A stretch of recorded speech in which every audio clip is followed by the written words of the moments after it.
hello everybody, Silverbird Actual here. We're just going to be doing a short first impressions clip today on the Iris Grob Tutor. I'm in the D model tutor, the one used by Tayside Aviation for flying training of air cadets and I believe military personnel too. So, as you realise how unprepared he is, that the checklist is on the other side of the room. Okay, so anyway, as I say, the Grob 115.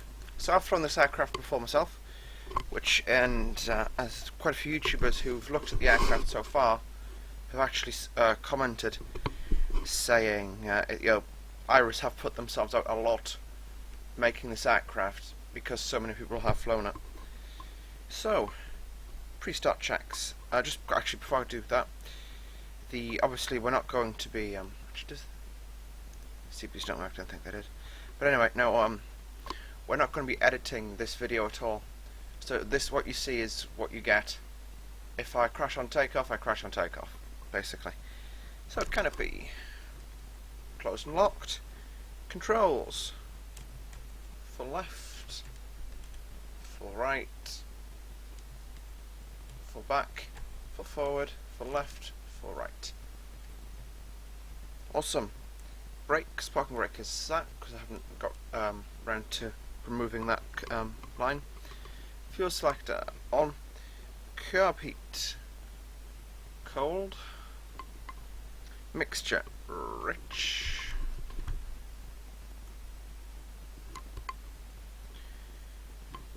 Battery switch on. Avionics on. Of Hotel Echo starting up at point 1. Right. Start clearance obtained, avionics master switch off. Anti-collision beacon. That will be... These things actually have a beacon in the real world as well.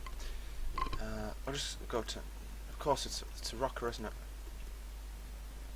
Right, we'll substitute the beacon with strobes. Throttle. Fuel pump, throttle's cracked, there we go. Okay, and ignition, mags on, there we go. Okay, we'll now switch the avionics master switch on, fuel pump off, generator on. And for start checks, RPM set idling at 1000, that's set. Oil pressure rising, alternator charging. Fuel pump is now coming off. Yep, that's off. Avionics master switch on, radios navigate on set, heading selector set. Engine start time noted. Okay, taxi checks. So we need to be taxiing to do the taxi checks.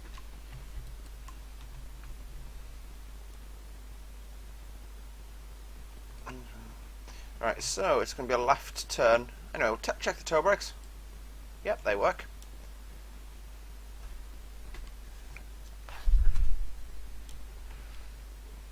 And the instruments all read sensibly.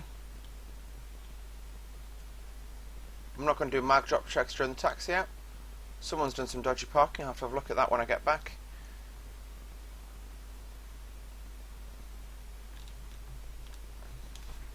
Just get rid of that as well.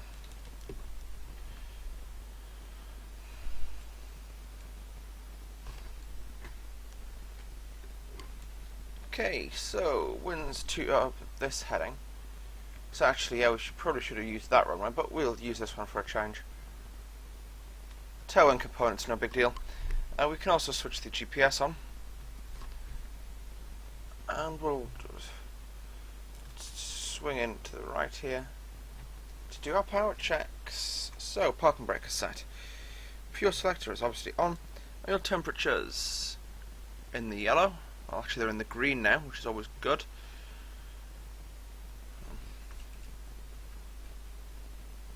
Yep, oil temperatures are in the green, which is good. Engine gauges checked, making sense. Heading indicator set. Vacuum gauge checked. Mags Okay, mag drop checks. So, just a little bit of extra power. Every time I do this, I have to look out the canopy. I just get completely paranoid. There we go. It's 2,400 rows. Okay, that's reasonably stable. Okay, no mag drop today. Yeah, and the mag will relight then. Okay. I'll just turn the aircraft now to go out the runway. So, flaps set for the takeoff. Pre-takeoff checks, canopy closed and locked, controls filtering correct, flaps set for takeoff, trim, takeoff, mixture rich transponder is going to altitude because we are departing the circuit for a flight around Anglesey. Altimeter QNH, which is now set, QFE is also set on the other side, fuel timer set and started, landing light comes on, which is that light there. Takeoff safety with complete brakes checked again, and takeoff time noted. Lineup checks.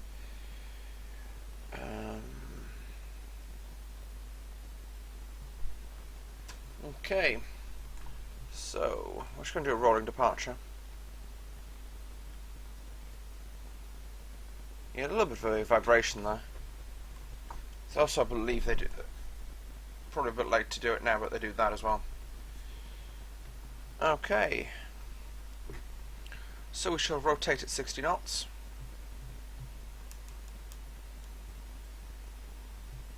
Whoa. 60 I said. That's not the aircraft, that's just my dodgy flying skills. Pitching for 70.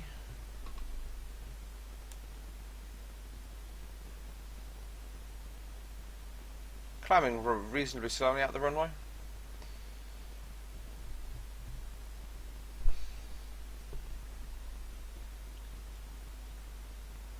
So the aircraft does usually tend to be a lot sportier than this in the real world. But I think the D model has actually got a smaller engine, which is why I'm experiencing these issues. Okay, 250 feet. Actually, we'll go to blue line speed. There we go. And flaps up. And up. I'll just turn it forward with my eye. So the aircraft does feel, as I say, quite agile.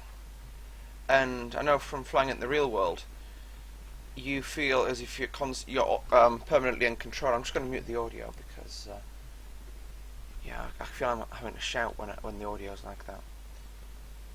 Yeah, so that's the. Just head up the menu a little bit until we get to about 2,500, then we'll do some aerobatics. But yeah, so far, as I say, the aircraft seems very, very stable, and very solidly simulated for what.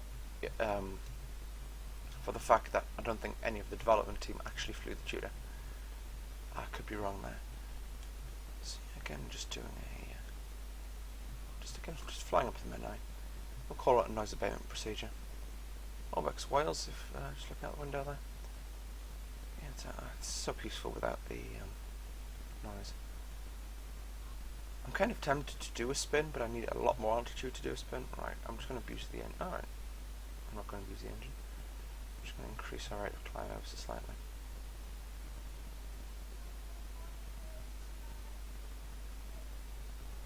Because as you can see, the aircraft, you don't actually fly it out full rich mixture. And where the mixture control is now, that's actually a click in the grob that I've flown in. And that white pin you can see clicks into the mixture to stop it sliding around in flight.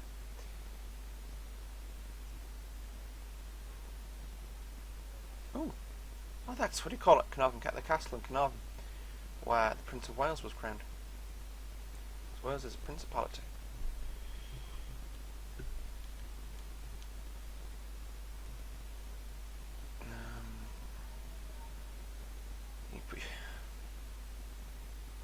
From the countless Tutor safety demos I've had to do, that red handle comes out, canopy slides, that lever slides fully back push the canopy off, and jump, jump, jump. Or jump actually, but I'm not going to delve into the details of how to get out of one of these in a hurry. What I'll actually do, because I've never done it with this aircraft yet, not the baggage GoPro, the cadet view. Somebody thinks they're pretty short cadets.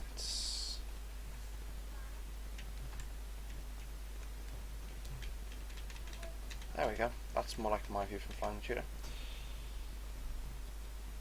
Okay. So that's 3,500 feet. So what we can do now, let's go and pitch up.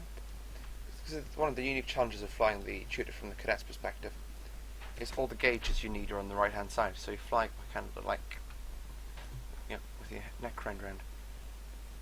Alright, I'm going to pitch up a little bit steeper, just to lose the airspeed, and left rudder. Way.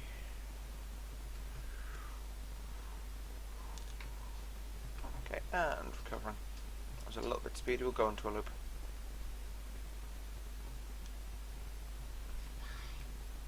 And we'll just kick the rudder around, and a stall turn out of the loop. Because I pulled back a little bit too hard, and in this aircraft if you pull back too hard, it enters a buffer. Okay. So, next manoeuvre, I was always taught, first piece of aerobatics they tend to do with first time flyers is the barrel roll. 20 degrees nose up and right. Centralizing the yoke controls pretty much straight level flight. Okay, so the next thing I'm going to do is I'm just going to go, we'll fly down this valley along here. Did this yesterday when around here I think as well. One of the two, and my VFR chart is out of reach. It's going to be fun. Yeah, there's the aerodrome down there. But I'm going to go to the pilot's view because actually let's see which frequencies we've got on here. So EGYE, that is what do you call it? Cranwell.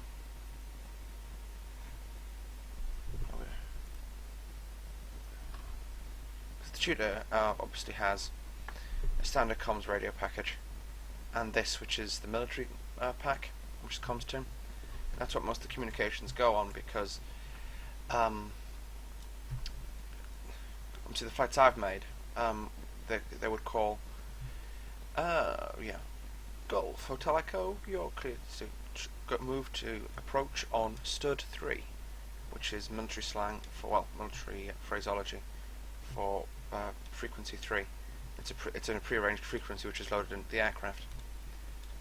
So that's Carnarvon leaving behind us. Yeah, it's... I'm trying to work out where I actually am. I entered via that one. So over here, that's Mount Snowdon in front of us, I believe.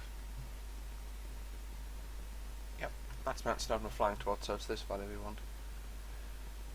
This is just a nice, short, low-level route that I found myself yesterday. And of course we aren't going to fly it at this altitude. So we're flapless. We can do stuff like this though if we get bored. It's very gentle. The Tutor is very, very it's very, very predictable to a first-time flyer, and that's why I think everybody loves the Tutor. I don't know anybody that doesn't like the Tutor. But it's very, very predictable. Very much, you can get away with doing stuff like that. Then that was rolling at full control deflection, but it's just very, very.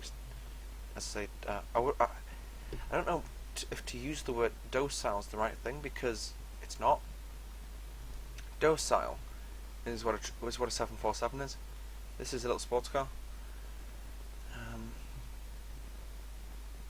I think this is matches about the. Yeah, this is the view I had yesterday. Yeah. So we just hug the man side. Active Sky Next taking care of the weather today. Apparently this is real world weather for Wales. It's a remarkably nice day. I believe, as I say, that is Mount Snowdon over there, which is the highest mountain in Wales. Highest mountain in the whole United Kingdom obviously is Ben Nevis in Scotland. Again, folks, apologies for not doing this as a stream, but I've currently got a family staying, so the internet speed isn't the best. Kicking them off the internet isn't an option. Actually, what we can do is we'll just fly a U-turn in this valley. So, powers... You need quite a bit of power to fly the aircraft around at this speed. Okay, again, I've done this in the real world. We pretended to be the dam busters. Orbeck sticking out of the mountain quite nicely there.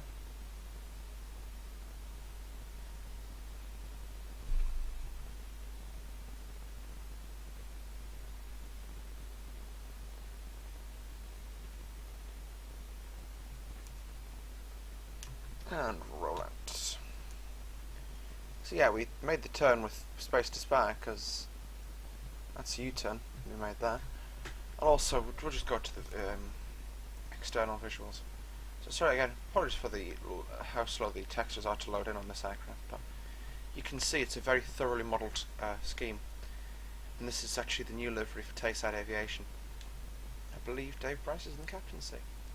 But the parachutes again are accurately modelled. That's how well modelled it actually is, that even I can go, yeah, that's the right parachute. Forgotten the exact designation for the parachute though, so yeah, I'll just go back to the internal view. I'm using 4K textures, which is why it's taking a little while to load in, and the sim's actually frozen whilst it's loading it in. Because for some reason, in FSX Steam Edition, if you crank the textures, like the global texture resolution to 4K, you don't get any FPS drop. You just get a heck of a vast increase.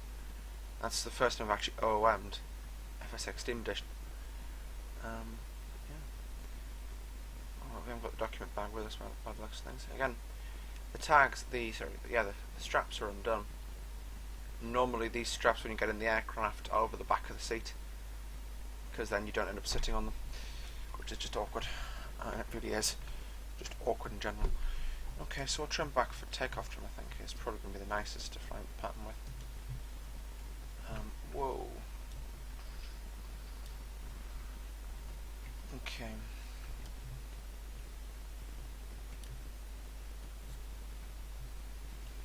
A little bit extra power. That's the runway, so a little bit on the low side. It's only at 900 feet.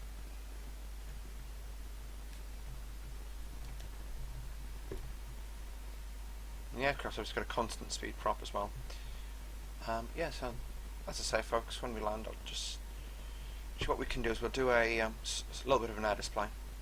We'll fly down the runway at low level and do a half cube and then land. It's not really an air display, but yeah, it's me showing off a little. Instrument lighting again, instrument backlighting. It's just very, very nice. It doesn't look as good in the day because it's quite a bright day. It's about 10 AM local time. All of this stuff you don't really need to touch. Actually, we can do the landing checks now.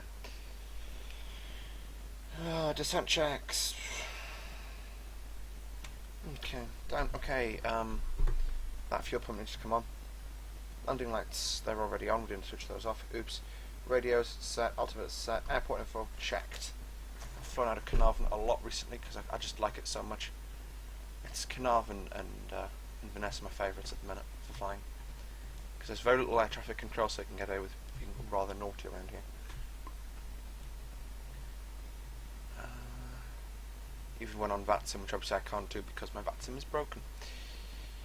And it appears to have been broken by the Just Flight Tornado, because another person I know has had exactly the same issues with a different client for VATSIM, but he's also installed the Tornado. Okay.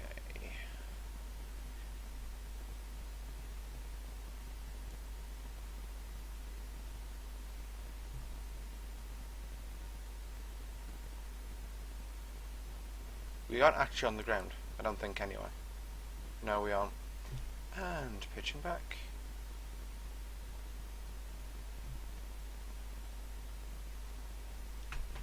Right, and power comes off now. Which is just going to cause us to do this, and then... Okay, we've got no roll control now. Okay, that was slightly misjudged. I've got landing flap out there, so we can still make it. Actually, now let's go around. I was going to say we can still make it, we probably could, but I'm not risking it. Again, folks, the reason that's going on down there is a clash with Orbex Wales, which I need to work out how to deal with. Probably just going to end up reinstalling the scenery. But yeah.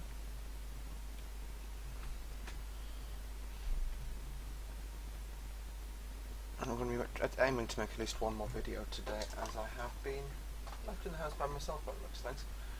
So there should be at least one more video out by me today. Okay, bird sanctuary visual, takeoff flap, landing flap. That's configured for the landing.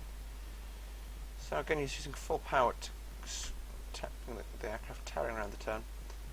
Poorly coordinated turn there. Apologies, folks.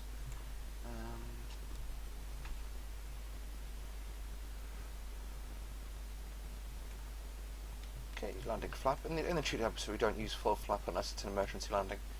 Same as some more vintage aircraft.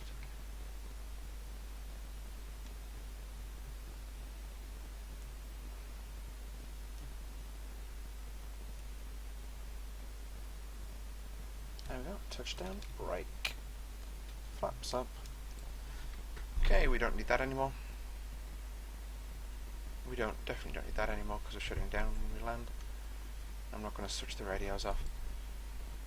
I have done that when I phoned with someone where I just went, switch that off from it, switch that off from it, bring the flaps up, do that, do this, do that. Which again is very good CRM, but in this aircraft you can't get away with it, well, can't do it as well as you would potentially like to. Okay, landing lights coming off, strobes coming off.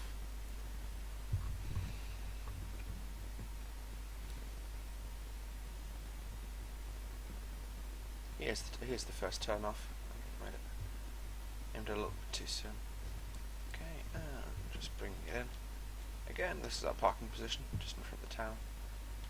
Well, just next to the tower, I should say. Taxiing across the grass, because this is actually a taxiway, even though someone hasn't cut the grass on it recently.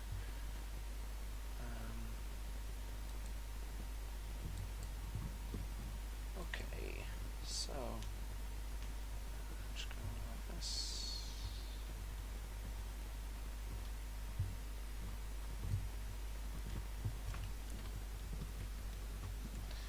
And park brake is set. Okay, they do a power check after landing, I believe. Okay, no doubt. Well, the Air Force do, but the civilian checklist I have says not to, so I ain't gonna do it. And there's no further pages to checks. Okay, so Golf Hotel Alpha on box, shutting down. Good night. That comes off. That comes off. That comes off. That comes off. That comes off. That can come on now. See, from the other angle, see, it looks a little bit nicer with the instrument lights on that. Up. Feathering works. Oh, joystick appears to enjoy bouncing again. Well, the throttle does at least anyway. Okay, and let's see if is this a click spot? Yes, it is. That's actually exactly what it's like in the real world. I'm not exaggerating. Anyway, folks, so that's it from me. So just a conclusion to draw on this aircraft. You'll see this in writing as well on pcflight.net later on in the day. An amazing aircraft to fly. 110% top marks to Dave Price and his team at Iris. Yeah, I've actually got no critique of this aircraft whatsoever. There's nothing that I do not like about it. It's an aircraft we'll be taking out a lot more in the future to do some VFR in various parts of the world. So, folks, thanks for watching. That's it from me. We'll see you all in the next chapter. Bye bye.